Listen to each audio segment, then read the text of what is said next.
History Spotlight, brought to you by HEC Media and the Missouri Historical Society. Hello, I'm Dr. Jody Sowell, president of the Missouri Historical Society in St. Louis, and this is History Spotlight. Madame Chouteau, born in 1733, was a prominent woman in St. Louis and played an influential role in the city's founding.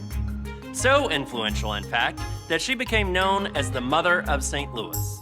Museum educator Andy Primm shares her life story.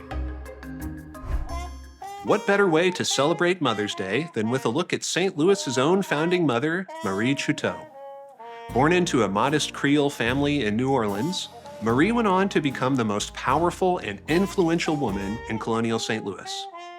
Marie-Thérèse Bourgeois was born in New Orleans in 1733. When she was only 15, her parents arranged for her to be married to René Chouteau, an innkeeper, and she had one son with him, René Auguste Chouteau. But soon after, René abandoned the family, leaving Marie to raise baby Auguste on her own. From that point on, Marie began to refer to herself as Veuve Chouteau, or the Widow Chouteau, although René was still very much alive.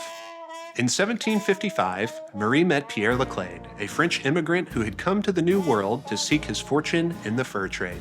Pierre and Marie fell in love and began a highly public affair, which lasted for the next 20 years. Divorce was forbidden by the Catholic Church, so Marie remained officially married to René. She and Pierre had 4 children together, all of whom bore the surname Chouteau. In 1863, Pierre took on the daunting task of establishing a new trading post on the Mississippi River. He traveled upriver to the confluence of the Missouri and Mississippi rivers, taking with him Marie's teenage son, Auguste Chouteau. In early 1864, they established St. Louis, and later that year, Marie traveled upriver herself to join them, bringing her 4 younger children with her. St. Louis then was little more than a frontier outpost, and there were few luxuries to be had. But as St. Louis grew from a frontier village to a bustling city, the family's fortunes grew with it, having greatly prospered from the fur trade. René Chouteau, Marie's erstwhile husband, seems to have reappeared around this time and demanded that Marie rejoin him in New Orleans, a demand which was ignored. René died in 1776, and though Marie was now free to wed Pierre Leclerc, still she chose not to. As a single woman, Marie had more rights under the law than if she had been married. And additionally, Pierre had fallen into considerable debt, and Marie may have wished to avoid assuming his obligations. Nevertheless, the two continued their relationship until Pierre died in 1778, leaving Marie truly a widow for the first time.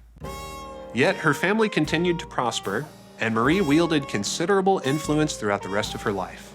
She advised her sons in business and ensured that her daughters married well. She had more than a dozen grandchildren, making her not just the matriarch of the city, but matriarch of a very large extended family.